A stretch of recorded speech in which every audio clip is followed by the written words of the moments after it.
Hi. I know I said I was going to do something interesting today, but I lied. I got very tired and overwhelmed with work, even though I didn't have that much to do today. I had to sit through a creative arts experience meeting, and it went 30 minutes longer than it was supposed to and kind of just drained me. So, since I haven't mentioned it yet, it's Black History Month. And this month means a lot to me because obviously it's my heritage, but growing up, I went to a predominantly white private high school, and you would think, oh, because it's private, there's more accepting ways, and nobody was really all that like bad, mean, whatever. It wasn't the case. Actually, because I went to a private school, I feel like there's a little bit more racism. There's hardly any black kids, and the ones that went there weren't really my friends. And also, I just felt like I never really fit in. There was always somebody that I couldn't relate to. I was always too black for the white kids and too white for the black kids, and I know that is said so often now, but it's honestly true. You don't really find an easy way to fit in with people. I mean, there were other mixed kids there, but it took a long time for them to show up. It wasn't until high school, junior high actually, until another one that I knew showed up. And even when she did, we weren't really close. And I still didn't feel like I fit in with her because she fit in with the girls that I couldn't fit in with. And then it got a little bit better in high school because I actually found friends that accepted me for me, and I didn't have to play a role for them, and I didn't have to change who I was ethnically to fit in. And I was actually able to finally explore who I really am personally. And even though there is kind of two sides to me, both sides make up who I am, and I can't just show one of them. And it felt like for most of my life that I either had to show my white side or I had to show my black side. And showing those two sides individually never felt genuine because it wasn't. I am definitely not a white girl. I'm definitely not a black girl. I am a mulatto. I'm half white, half black. And I don't fully identify with either because I am not fully one or the other. I do embrace both sides of my culture. I am so proud to be an African American woman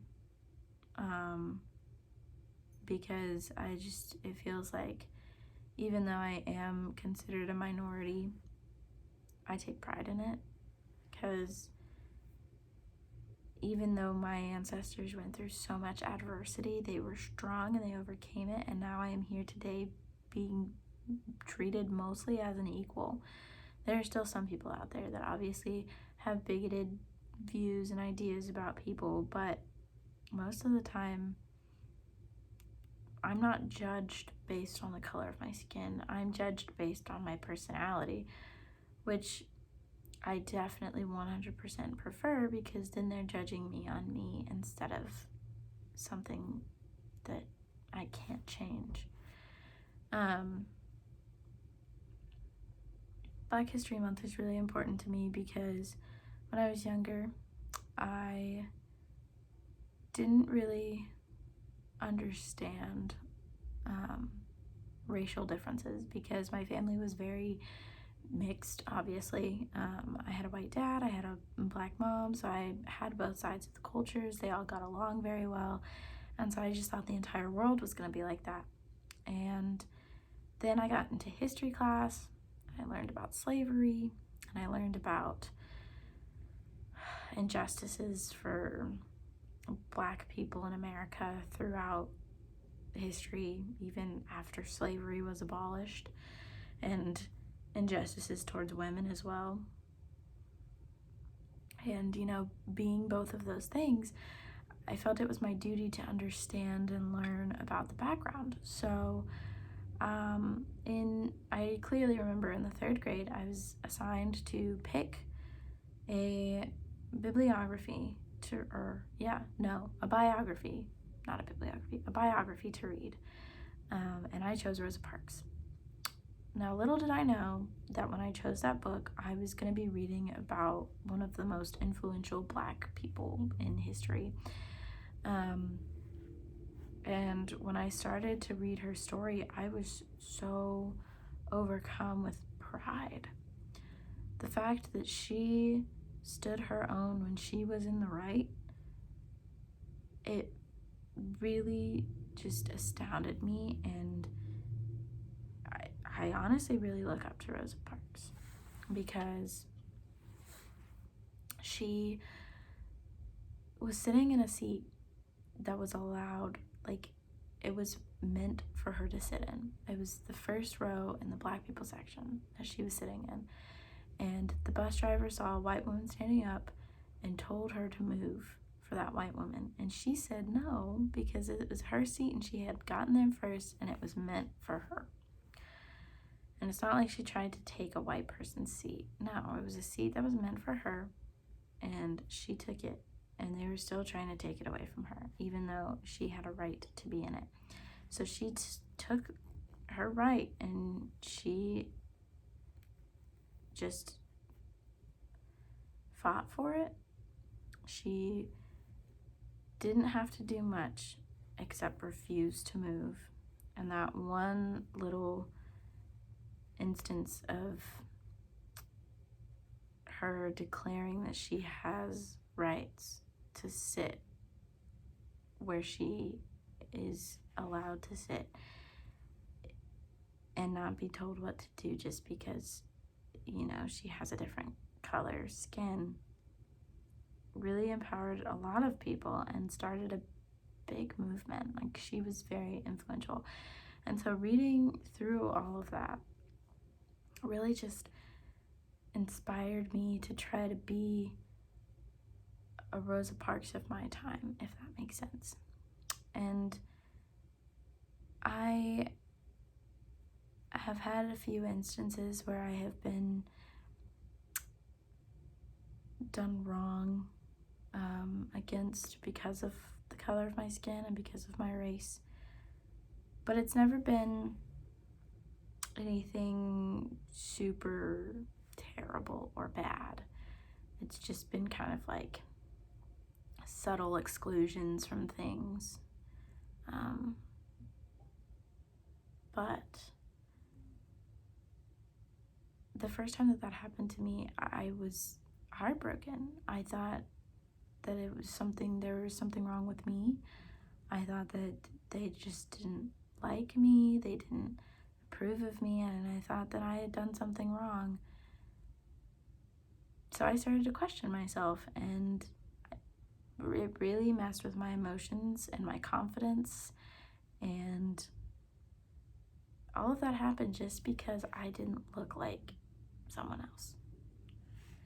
And the fact that a lot of my anxiety and depression and lack of self-esteem comes from a moment where somebody treated me different for something that I can't change is so disappointing.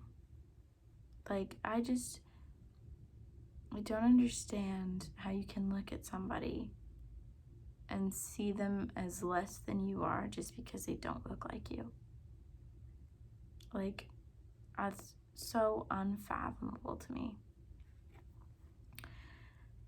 So I like to use Black History Month as a month for me to just educate myself and remember where I came from and my roots, and that whenever I'm feeling like I'm in a situation that I cannot overcome or I'm facing some kind of adversity, it's nothing compared to what people have gone through in the past, and I am faced with problems that I would never have even been close to facing if my ancestors had not been brave enough to fight. So I myself need to be brave enough to attack my problems head on and to not give up when I get into a single predicament. I just hope that, my words can encourage you to learn about a background or just become more aware of like microaggressions that people may have or your parents may have instilled in you at a young age or anything like that. I just want everyone to be more aware of their surroundings, because it's not just a thing of race, it's also just a thing of having a superiority complex. A lot of people on this earth are raised to believe that their way is the right way and the only way. And if you do anything different, or if you look different, or if you don't fit into their little box, then you are not good enough. And we all need to just realize that that's a load of bull. It doesn't matter if you fit into someone's box or if someone doesn't fit into yours. That's what makes people unique, and that's what makes you you.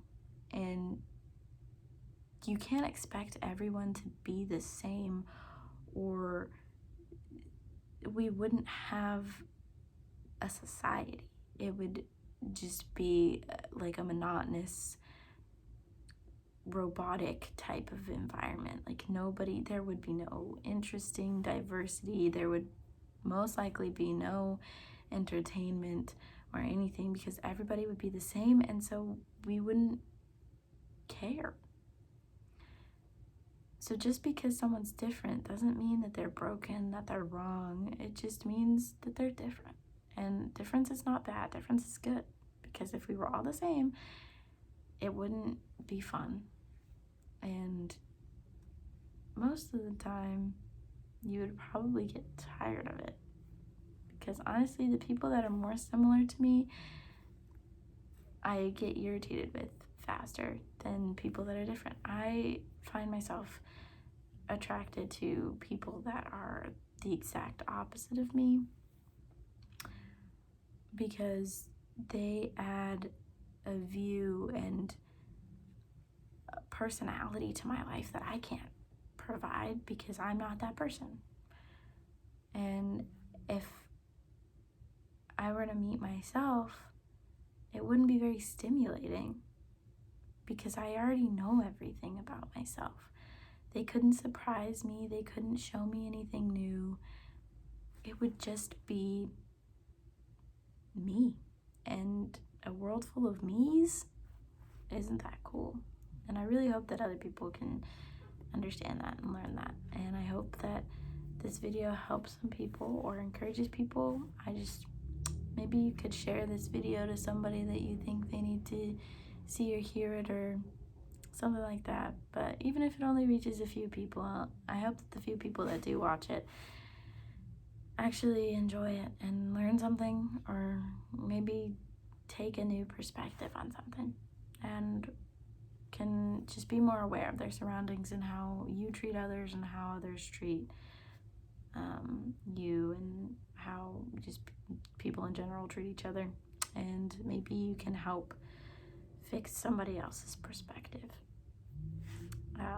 But yeah, sorry for going on and on and on, but I felt it was important to talk about, and I hope you all have a great day.